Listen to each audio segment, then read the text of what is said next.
A műsorszám támogatója a frissítően gyümölcsös Dréher 24. Üdvözlök mindenkit Eplényből! Ez az ősi bakonyi falu eddig főként síközpontja miatt volt népszerű a sportbarátok körében. De amint jön a jó idő, az ország egyetlen 4 üléses libegőjén felváltják az anorákos síelőket a kerékpárosok, akik az Álmoshegyi kilátótól a hegyi kerékpáros élménypályákon gurulhatnak vissza a völgybe.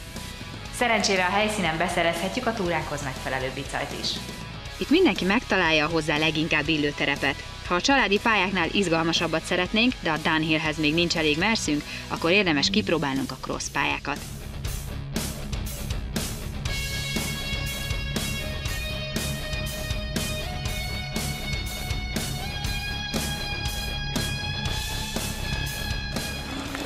Ez óriási volt! Bátran ajánlom Eplényt mindenkinek, aki különleges bringás élményre szomjazik.